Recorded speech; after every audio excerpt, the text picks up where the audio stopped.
it's like the work at Sheller. It's an experience, I tell you, man. It's a great place. I have great coworkers, and you know, we help each other when things get hard. Sometimes we get short-staffed.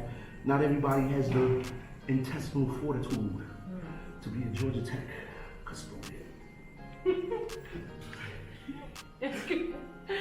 My name is Colin Jenkins. I am a custodian. I've been at Georgia Tech for close to 5.5 years now. My routine is just I come in, I check the restrooms because the paper products are just about gone, man. And you gotta replace those paper products. People gotta wipe their hands. You know, you soak and use up, you gotta place the soap. You don't want people to go any further without the necessary stuff that they need to use the restroom, because we still have a responsibility to the students to keep this place as germ-free. And we was always trying to keep it germ-free. But when you say COVID-free, that adds a bigger sense of urgency to it, you know? So, yeah, you have to do these things, you know, make sure that, you know, if there's any excess water on the floor, get up, you don't want nobody to slip. You know, things like that. That's routine. You know, wiping down the tables is important. Emptying the trash is important. And you want to start fresh. And sometimes it gets kind of rough because you have to start your bathrooms before it gets too late and class doesn't let out till 9:15. Now you gotta worry about, as soon as they get out the classrooms, you gotta get in here, but while you're in here, they're running to the bathroom. No, I'll do it. Don't worry about it. You gotta be gutsy because there are hundreds of students that come in this building every day. And we're second shift. Classes start here about 8:30 a.m. So by the time we get here at 2:45, this place has been ransacked. It's rough, the restrooms, you know, stuff can be everywhere. I mean, people are going in and out from class to class and they're snatching paper towels. Water's everywhere, and you know, but you gotta hold it together. You have to be able to find the time to get in there because this is first floor. Those are the most frequented restrooms in this building, I guarantee you. People coming off the street just to use the restroom. But it's easier now than it was just a few years ago because you didn't need a buzz card to get in here. So you can imagine what the scene was in the restrooms on the first floor then. Before this pandemic, I'll tell you, you know, this place just traffic all night. All night, people would be here overnight, so you didn't know what you were going to get in the morning. And everywhere they went, they'd eat.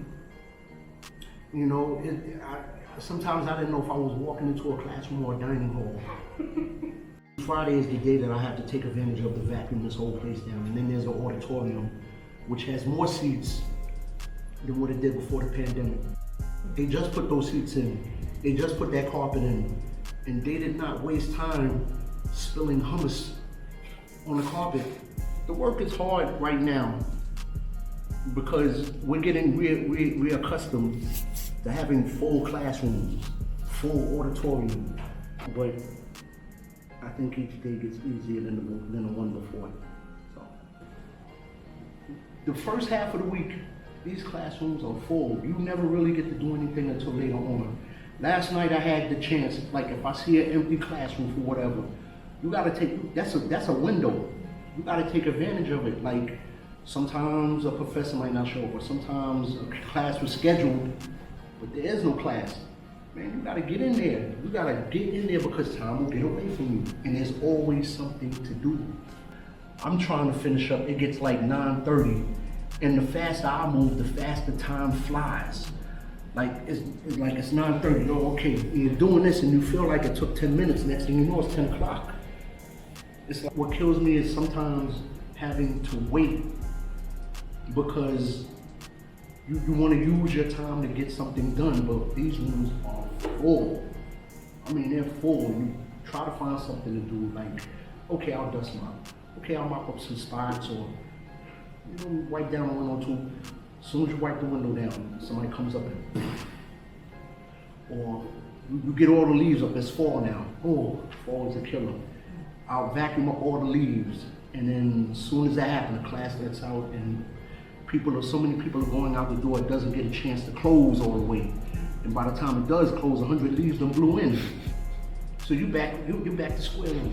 So that can be frustrating, but you don't let it get you down. You know, I mean, I have came out to the steps and I saw someone sleeping, and I got my supervisor, but we had to tell him that he couldn't sleep there, but at the same time, there was this overwhelming feeling of guilt because I was homeless before. It wasn't for a long time, but you know, my aunt said, get out of my house, and boom, I'm homeless. But thankfully that didn't last long, but I just remember the feeling of not having anywhere to go.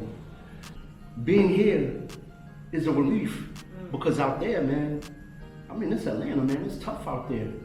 I may not be what people might see as a high position or where someone would envy, but I could be in a worse place had I not been given the opportunity by Georgia Tech to learn how to keep making good decisions, to be consistent, to be dependable.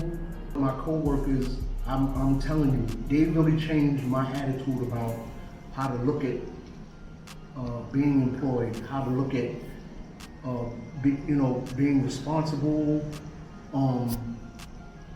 and just being a team player. You know, you gotta be Michael Jordan-esque with a broom and a dustpan.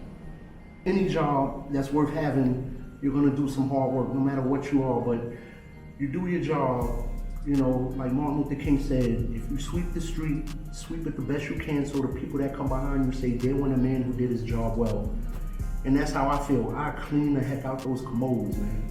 Because people appreciate going to the restroom and the toilet is clean, and you know there's that little edge that goes ding. They left me in charge of this for almost 4 years now. And I gotta tell you, it's an honor and a privilege.